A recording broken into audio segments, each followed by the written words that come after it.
More and more children are out of school, but parents don't want math learning to stop. They're turning to Mathnasium at Home, real-time math instruction tailored to your child's exact educational needs. It's the same face-to-face live instruction used in our centers for over 15 years, now on a computer. Your child can keep their math skills sharp, catch up, or soar ahead, from home or anywhere with an internet connection. To learn if Mathnasium at Home is right for your child, visit mathnasium.com/at-home. Mathnasium at Home, changing lives through math.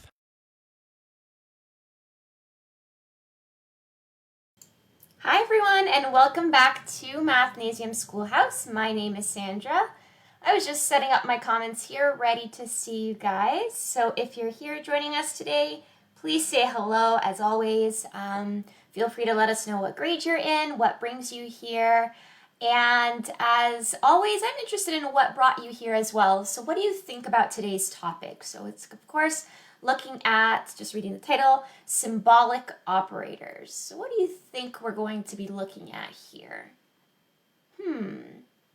Or maybe instead of that, you can tell me what are some operators that we know about in math? What have you learned about in math class? What operations, I should say?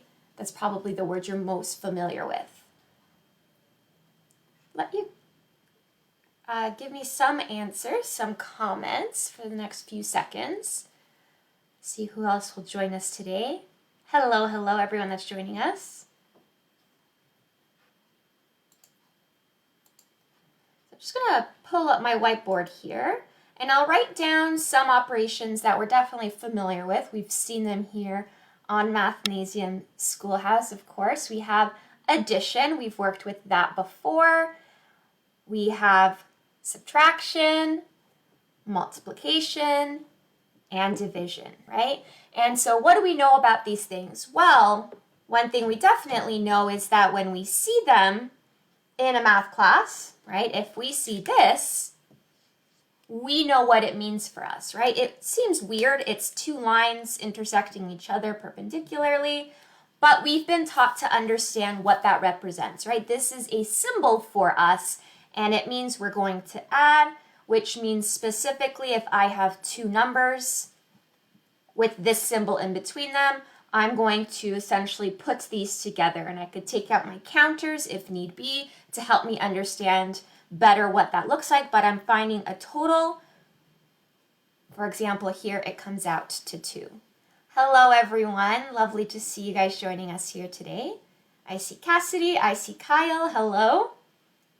All right, we see also this symbol here, subtraction, and so when we have two numbers that have this symbol between them, let's even take the same numbers, 3 minus 2, or subtracting 2 from 3. I know I've been taught to understand what this symbol represents. It means I'm removing this from this amount from this amount, which means 2 subtracted from 3 leaves me with 1. But although this looks like it's just essentially a line, in mathematics I'm taught it represents something. It's a symbol that represents an operation, which means I have to do this to it. There's a rule associated with this symbol. And so that's essentially what we're looking at today, right? We're going to be using some of these operations that we're very familiar with. We know what it means to multiply, I hope, if we're joining today's lesson. And division, we know how to divide two numbers. We saw some of that yesterday too if you joined us for our schoolhouse lesson. And today we're going to be just looking at different symbols, and they might not be symbols that are necessarily used in every math classroom or if you continue to study mathematics, but they are simply symbols that we're putting together with a rule. So let me show you an example. And just by the way, for those of you that have seen, is addition and subtraction operation? Yes, it is. Exactly. They're all operations, right? We're doing something to numbers when we have those symbols in between them. I was just going to say, for those of you that follow our Facebook page, there was a worksheet that was posted a few hours ago, which has both follow-along pages, if you want to follow along with the questions I'll be working through today, as well as a practice page to just provide you with more practice after today. So go ahead and pull that up if you'd like to have those questions right in front of you, maybe on a separate tab. You can print them afterwards if you have access to a printer. Hello, Miranda. So, as I said, we're going to be looking at just some uncommon symbols, some that I haven't even seen before. And for all we know, they could be made up symbols, right? Made up symbols, but the fact is they represent a rule, and we're going to use those rules to play around with some numbers in our sample problems. Okay? Let's say, for example, this is going to be a very basic one, but let's say I'm teaching a class today and I come up with this symbol. Okay? Right now, to me and you, it means nothing. It looks like two square brackets and that's about it, but I have no idea what it means when they're side by side, back to back like this, right? But I'm going to tell you that when I have this, this means that I'm going to take your first number, let's say it's just x, and if we're here and we're in fact at a pre-algebra level, you would have already been working with variables, so this just represents one number for us. I'm going to take one number and add it to my second number, which I'm just going to call y. Why not? All right, so for example, if I have this, if I'm given something like this, this simply means this, right? I've read the rule. I know what this operation does. This is my new symbol. This is what we're going to be calling our symbolic operators. Some symbol that represents some operation or combination of operations. And we're going to follow those rules to work with the numbers we have. So I've taken these words and I've written them down mathematically what they mean to me. Okay? Which, you might look at this and think, okay, this is kind of silly because I already know that this is playing the role of this, which is true, which means that if I give you a sample problem like this, what do I do with it? I take x, which is my first number, and I add it, because this is what this symbol tells me to do, to add, to my second number, which is a 6. And 4 plus 6 is 10. Okay? Let me give you a few more. Let me give you, in just a second, let's see if we can do this one. So I'll get you guys to try this out for me, so I'll write it out. What is this equal to? I'll give you a few seconds to try that out. You've never seen an x written that way before, yeah. So I'm writing it more so, less as an x like the letter x, more so like the variable x that you'll see in a mathematical notation format.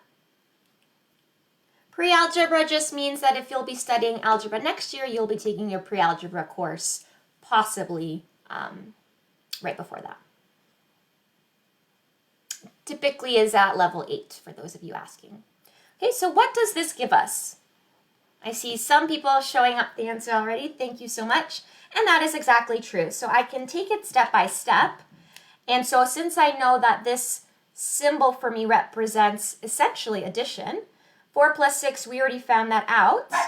Here, I have 3 plus 2, which is a 5. And for those of you that understand when you have brackets like this, it means simply multiplying. I am left with multiplying 10 times 5, which is 50, as you guys are telling me it is. Okay, and I see some of you are writing down 15. I kind of actually like seeing that because it means that we can actually speak to it, which means you by accident, maybe you just don't know that sometimes when you have brackets like this, you actually multiply the numbers and you were interpreting it as the square brackets, which is fair. It's the first time we're working with this. But it actually means that we're multiplying those two numbers, not adding them. So that's actually a very good mistake to make because it means we can speak to it. All right, so let me actually then show you another operation. We'll practice that and we'll get to some more complex ones because why not? So let's say I give you a symbol such as, bear with me here. Let's say I tell you this. Bear with me, I'm trying to draw a hexagon here. A very poorly drawn hexagon. You know what? Let's stick with a square. It doesn't matter at this point. I'm just creating a symbol. I could have drawn a triangle, whatever I wanted. But when you see a square in between x and y or two numbers, what you're going to do is you're going to multiply the first and second number. Then you're going to subtract the second number and subtract 1. That is the rule I'm telling you to use when you have this symbol. Okay, so I'm going to box that up. You're going to remember that. And I'm going to pose a problem to you. Let me actually use my blue marker for this. What if you have 4 with a box and a 6?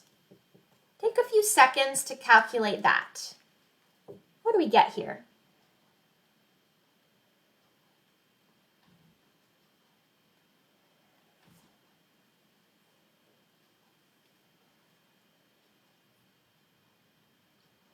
What do we think?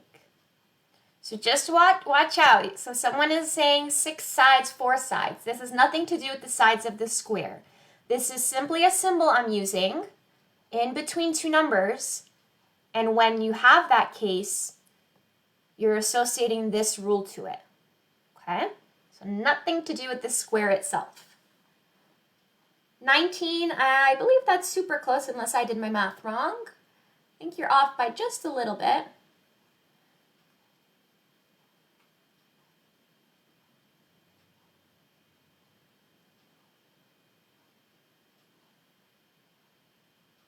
Few more seconds to try that out. Yeah, I'm seeing it. I saw a question mark behind it. So let's see. So let's do this together, right? So let me use my green to just plug it in, plug all these numbers in, substitute, I should say, into these variables here. So I have my 4 is my x, and my 6 is now taking the place of the y here, which means let's substitute into this rule here. I multiply my first number by my second number, which means I'm going to have a 4 times 6. For those of you unfamiliar with this notation, I can have the dots represent multiplication. I could have the standard X symbol. I could have the round brackets as I had last time. But just so you know, that is multiplication that's occurring there. Minus my second number, which is a 6. And then subtract a 1 from all of that. So what do I get here? What is 4 times 6? 24.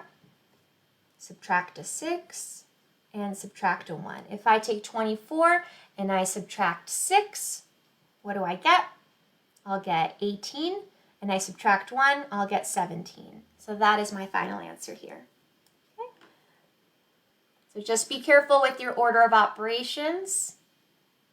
All right, perfect. All right, so I'm going to erase this. Let's do a few more of these simple ones, and then we'll get into some more rules. So I'm going to show you my PDF here, so hopefully you can see that nice and clearly on your screen. I have a portion of my worksheet that I made for myself, and we're going to answer these 4 questions together. Now notice there are some integers in here. So for those of you unfamiliar with them, you can skip them for now or try to follow along. Let's see what happens for number 1. Let me go down here. Now let you guys try out number 1 on your own first. So remember what that symbol represents for us, right? We're adding those 2 numbers. So what do we do there? If you remember, we take the first number and we add the second number. And because it's a negative, I'm just going to use brackets here to make sure I don't confuse it with the operation. And what do I get here? -4 plus a -3. -7. Thank you, Tracy, if that is the student's name. There we go. Very nice. So let's carry on to number 2. So they, of course, have, I believe it's a hexagon. Yes, it is. I used a square, but it's still going to represent the same rule. So again, if you don't remember it, I think I do. It was multiply the first number times the second number. So I'm just going to use brackets here. Then you subtract the second number, and you subtract 1. Go ahead and tell me what that is.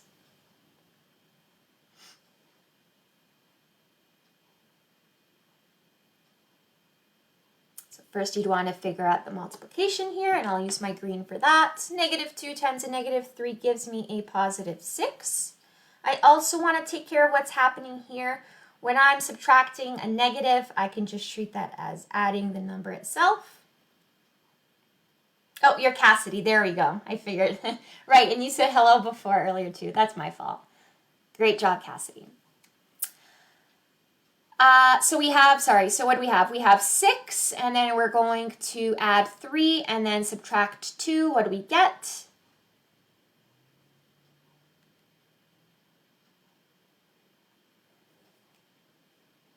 I'm not seeing it just yet. Oh, there we go. I see an 8 appearing.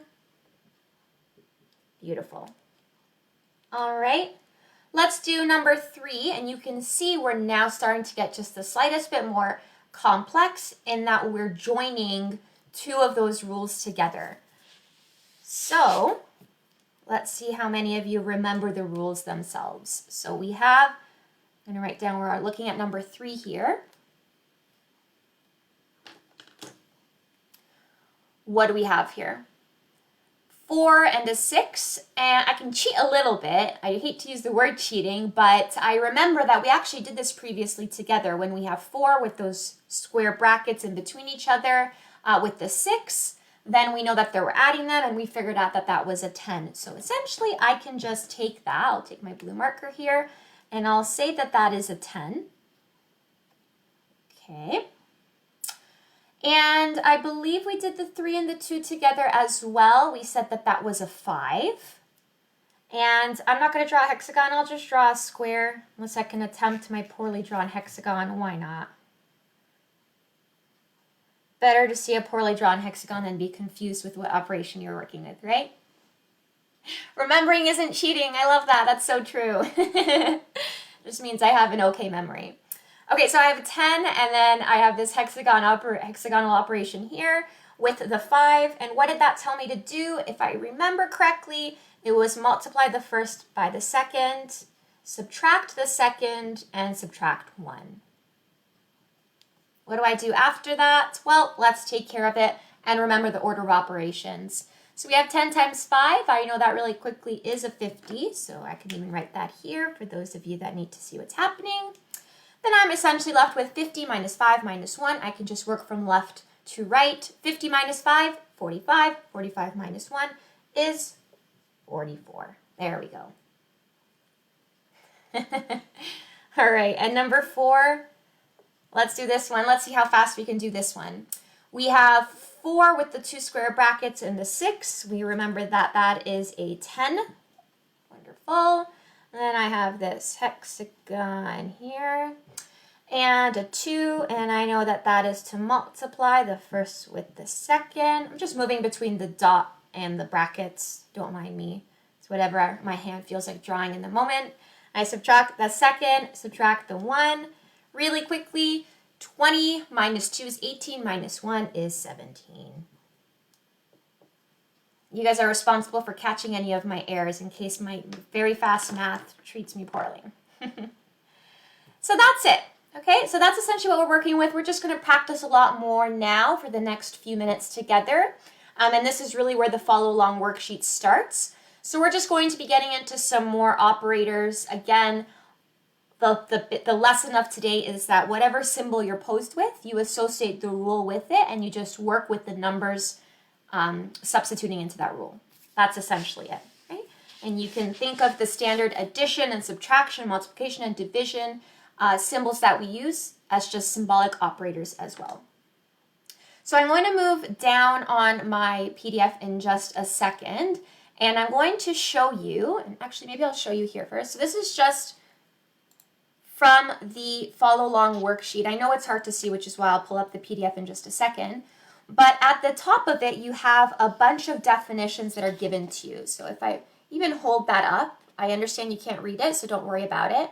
But when you eventually take a look at that, you have a lot of different operations here, or definitions, I should say. And so we're going to be working with the numbers down here to apply these definitions and find the result. All right, so I'm going to put that to the side. It's just for me to know what questions there are, and I'm going to pull up my PDF. So let's see here. Bear with me. So this is what I mean here. So you have a bunch of definitions here, so you can see some of the ones we've already worked with as the first one, and a few more. So I'll pull them up as needed, but let's take a look at, let's jump to number 2. Well, we can jump to number 1 really quickly. It's just that we've already worked with it, right? So this is just simply telling us to take the first number times the second number.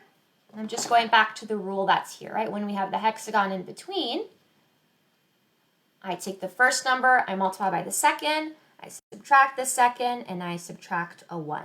I'm going to leave that there. You guys can help me find that answer. And let's put together number 2 so you guys can help me figure that out as well. We're being introduced to a new symbol here. So it looks like it's a circle. It's a circle with a line going down the middle. And what do we do with something like that? Well, I'm going to look at my definitions just at the top here, try to find it. It looks like I found it.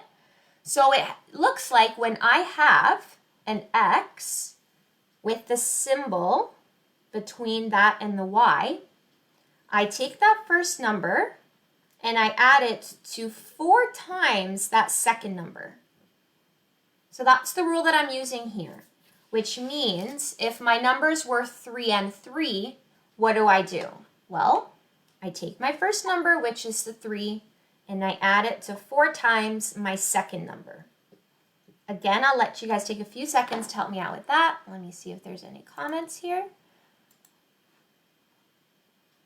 So you guys have some great questions. I see my helpers are helping me out. I really appreciate that. So some of the questions were, can the brackets in the hexagon change? Like the hexagon can mean subtract and the brackets can be like multiply. Yeah. And I love the answer that was given. That's exactly true. So in this PDF and in this follow along worksheet, we as Mathnasium have decided on certain rules for these symbols, but maybe your teacher in your classroom in September will give you this symbol and say there's a different rule associated to it. So whatever rule you know that symbol represents, that's the rule that you're using, which is why in math, we always have to define what we're working with, be very precise. But that's a very good question. Okay? Sometimes they will mean different things, but if I go back to my original message, we know that the addition sign, the subtraction sign, multiplication, division, those are standard symbols that we've decided in math. We decided as a community altogether, that these will forever mean finding a total, finding a difference, and so on. What if you put the wrong symbol and you do the wrong equation? What will happen? Well, you'll get a different answer, yeah. So sometimes my symbol will mean something different than someone else's, so we'll get a different answer, which is fine, but I did it correctly because I used the rule that I was told to use. But great questions. I like this. I love a good math conversation. It means we're really thinking hard about what we're doing, and we're not just doing it because someone told us to. We really want to understand what's happening behind the scenes. I see a bunch of 15s here. I like it. Let's see where 15 is coming up from. Well, if I have 3 times 3, that's a 9. I subtract a 3 from that. That's a 6. I subtract a 1. That's a 5. And if I go down here, you guys, I think, are telling me 15 to this one because 4 times 3 is 12, and if I add a 3 to a 12, I get a 15. Beautiful.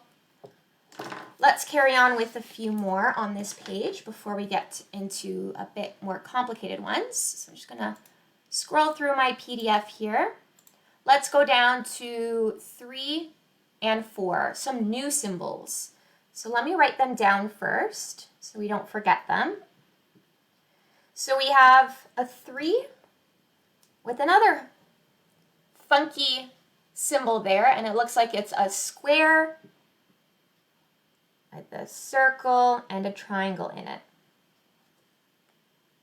And then another 3 here. We'll take a look at what that symbol means in just a second. And what if I had a 3 and it looks like a square and then a rotated square within it? So I'll let you guys help me figure out what these rules mean. So I'm going to scroll up to the top here. So the first one looks like, if you see it there, it's at the bottom of the list. And what does that rule tell me? Well, it says you take your first number and you add it to 5 times your second number. Pretty easy to do, I'd say so. I take my first number and I add it to 5 times my second number. What is that? Well, 5 times 3 is 15 plus 3 is 18. Right? Nothing too hard here. Once we know the rule, it's pretty easy. And if I have a 3 and a 3 with this symbol in between, what do I get? I have to take, it's at the top right there of the page, I have to take my first number. I almost wrote an X. I have to take my first number, which is a 3. I have to divide it by my second number, which just happens to be a 3 as well.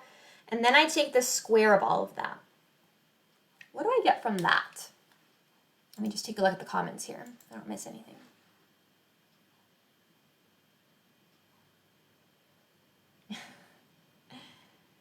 Oh my gosh, you guys are having a Harry Potter conversation over here. Very nice. What do I get here? And just as a side note, the reason why mathematicians, so we're working with fairly easier symbols here, but sometimes mathematicians purposefully use symbols because they don't want to write out this whole thing, which means when a rule is super, super long, you have to add this, you have to multiply that, divide that, subtract that, and you have to do it multiple times. Sometimes instead of writing that out so many times, just uses up too much time, annoying, it uses up paper or whatever else. So we just, as mathematicians, we just say, you know what, this symbol is going to represent those 5 bajillion steps. I'm just going to write it as one thing. Whoever encounters this is going to know it represents those 5 bajillion steps, and that's what we're going to do. So sometimes it's super helpful to create these symbolic operators so you don't have to keep on writing out those long, long, long operations. Okay? And so maybe that helps answer your question, Cassidy. Why do the symbols matter? Because of that. Okay, so whatever, if I'm a mathematician writing out some sort of formula, something I discovered, let's say, I don't want to keep on writing out all those steps, so I'm going to say, you know what, from now on, anyone that sees this symbol, it means this and this, and that's all that I have to write. I just have to draw that out. And I see 1 appearing a bunch of times, and I apologize for not addressing that sooner. That's exactly right. I take my 3 divided by 3, 3 goes into 3 just once. 1 squared is the same as 1 times 1, which is just, of course, a 1. Google said pre-algebra is 6th and 7th grade. Yeah, it really depends on what school I believe is in, but some of my helpers can help me out with that. I'm going to erase this and scroll down to the last few questions in this PDF. So we have here new operations that are popping up. So I have number 5 uses this funky, it has a box with max written in it. And number 6 uses, again, the same numbers, another box with exp written in it. We'll see why that's the case right now. So if I scroll up, let's see the box that has max written. Aha, it's this pretty lengthy one, right? This is where a symbol is super helpful. So let's try to read this together. For some of you, this may be a little bit complex, but I promise once you get a hang of it, it's very easy to read.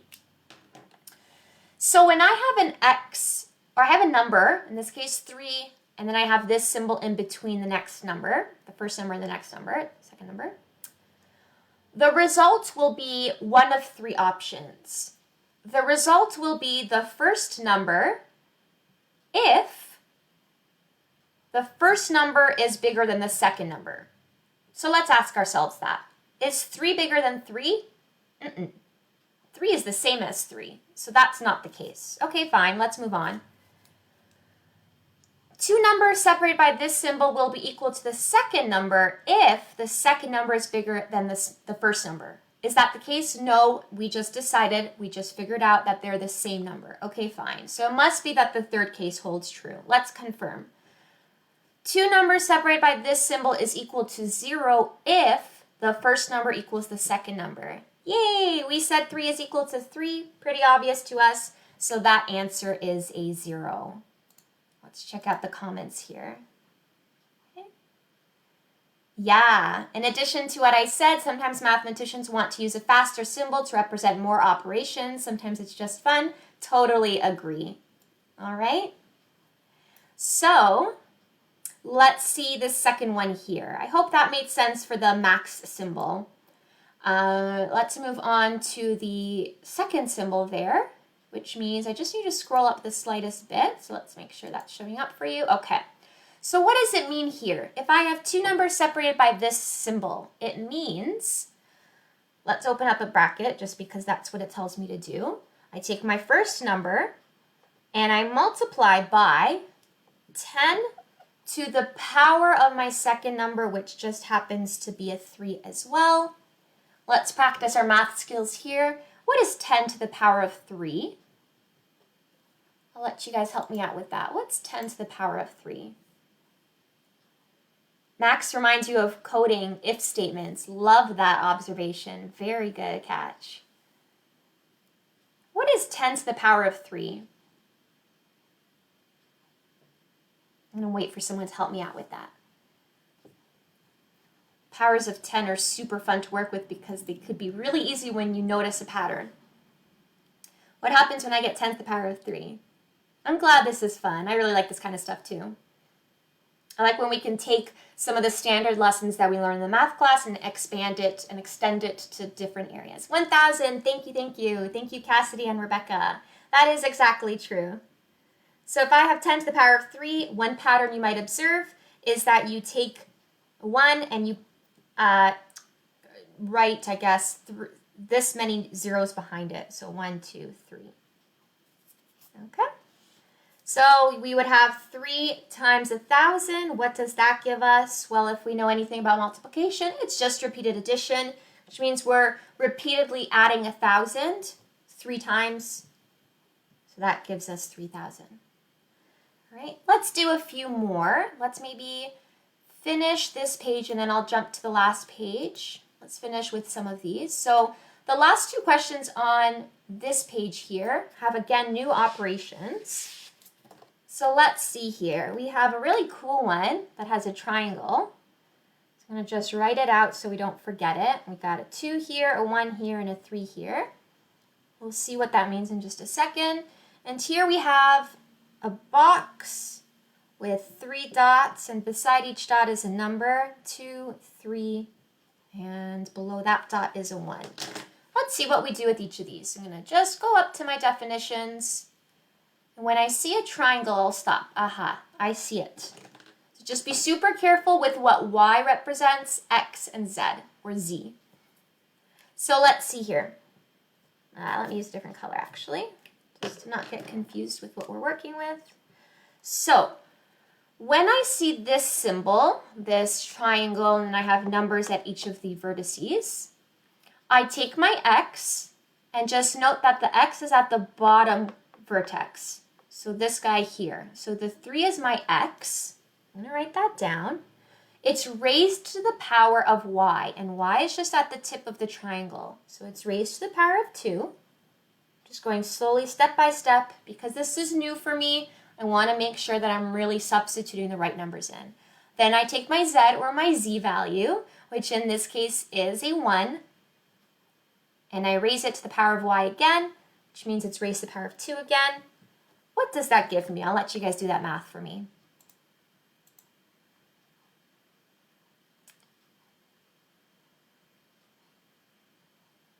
What do we do here? I apologize, Sierra.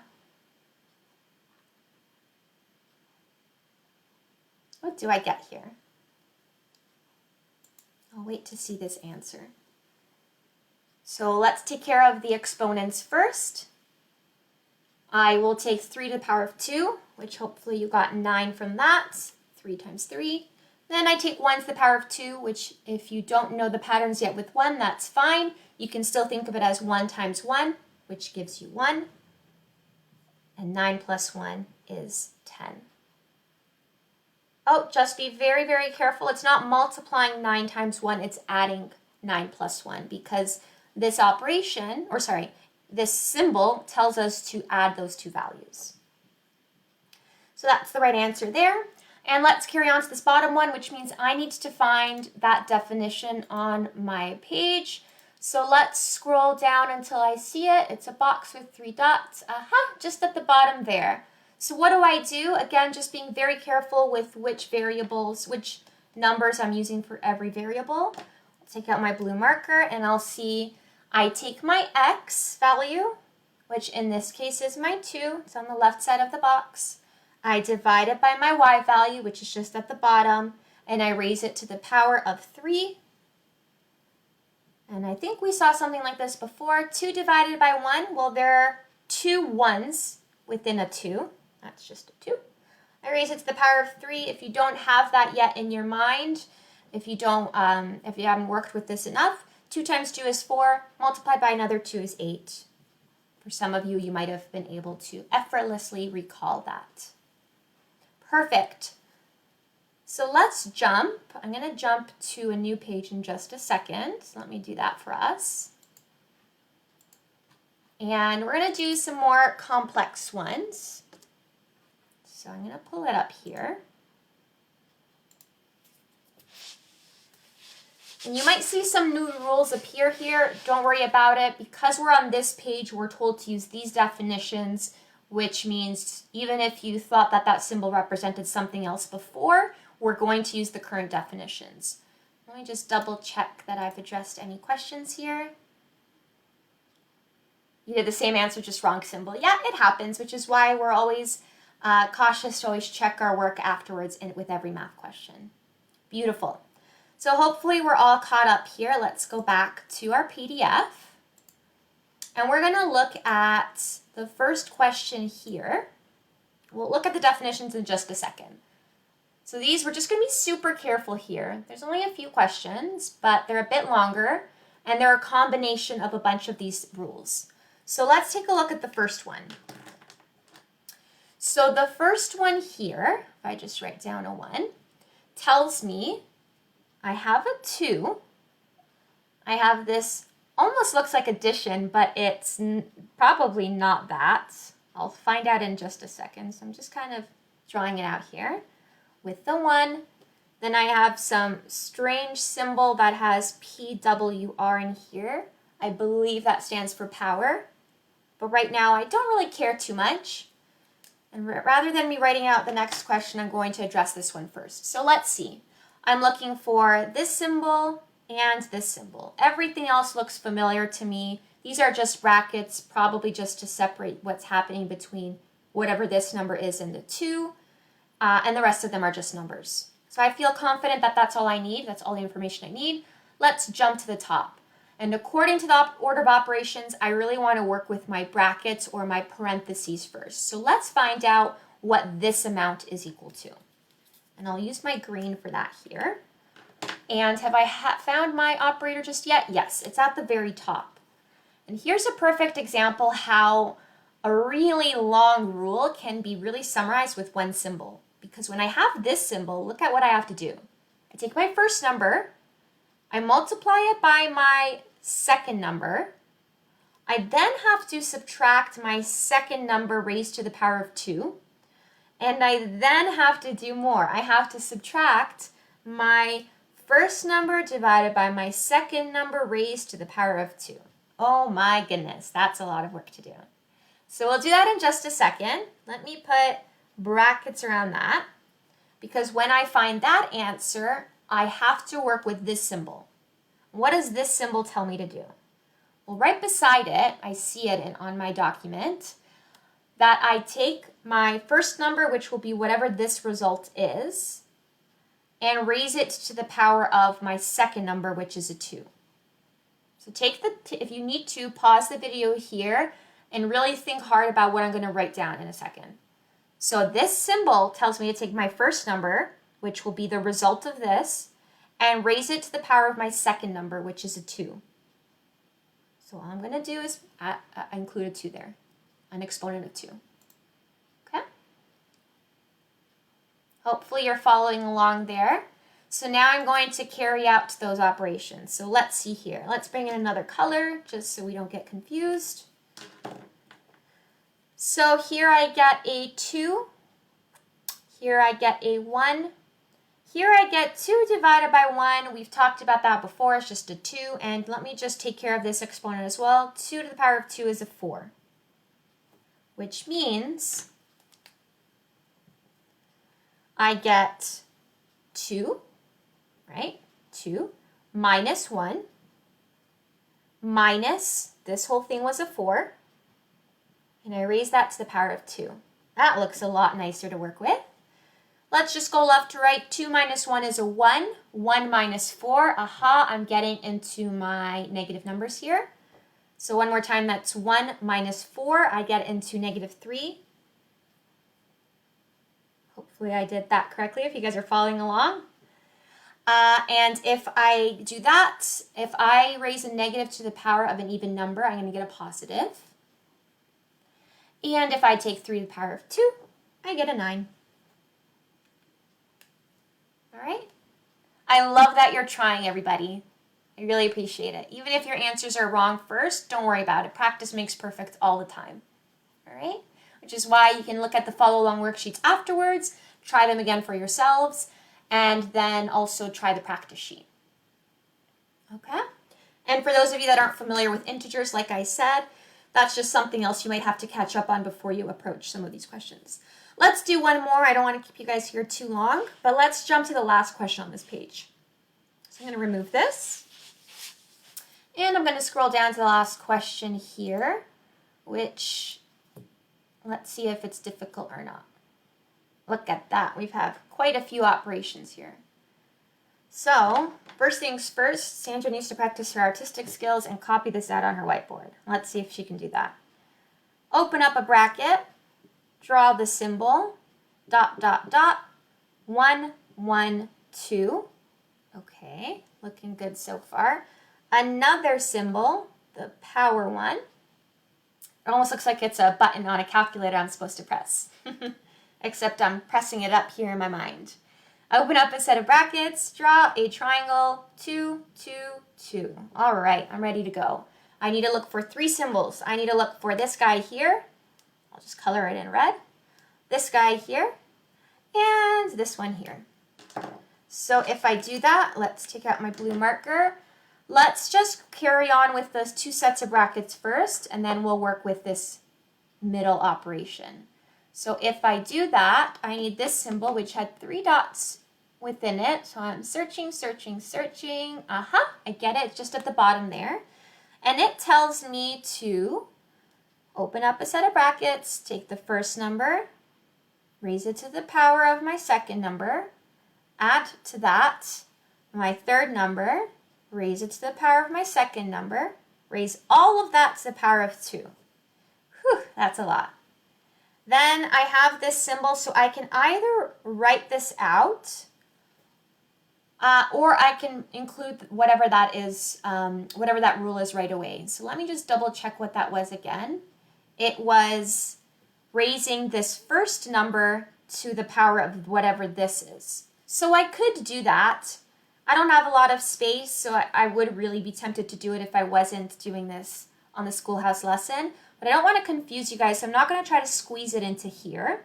I'll leave this symbol for now and take care of this result here. And coincidentally, it's already on the screen. When I have this triangle, I am told to take the first number, which funny enough, all of them are 2s. So first number to the power of the second number, plus third number to the power of the second number, all over that second number. So let's find these numbers first. I'll use my green here. Let's just double check the comments here, make sure none of you guys are lost here. It is a lot, right? We'll end right after this question. So let's do this hard work and then we'll feel really good about ourselves. What do I get here? Well, nice, lucky for us, 1s are easy to work with. 1 to the power of 2 is a 1. 1 to the power of 2 is a 1. 1 plus 1 is 2. Let me erase that. 2 to the power of 2 is 4. Hopefully you're following along here. All of this gives me a 4. Let's jump to these brackets here. I'm only erasing it because I don't have a lot of room. 2 to the power of 2 is a 4. Let me squeeze that in here. Again, 2 to the power of 2 is a 4, so I have to add this. And then I have to divide it by a 2. So let's take care of the addition first. 4 plus 4 is 8. I'm going to write that in here. And what is 8 divided by 2? I get 4. And I totally agree with my helper here. Some of you might find a really fast way to do this, and you don't need to go through all these individual steps. And if that's the case, go ahead and do that. That's absolutely true. I just want to make sure we're all on the same page here. So now I'm left with 4 with this symbol and then a 4 here. So I'm going to help myself out and just write that all here. Again, if you catch me making a mistake, it's your responsibility to tell me. All right, if I have 4 with this symbol in between it, it means that I take my first number and I raise it to the power of my second number. And so then I'm left with 4 to the power of 4. Thank you. Just as I finished writing that, I got the answer in the comments. It is equal to 256. Yay! A lot of work to be done, but when you do it at a pace that works best for you, meaning you're making sure that you're substituting the right numbers into the right variables and you're using the order of operations correctly, I promise you will get to that right answer.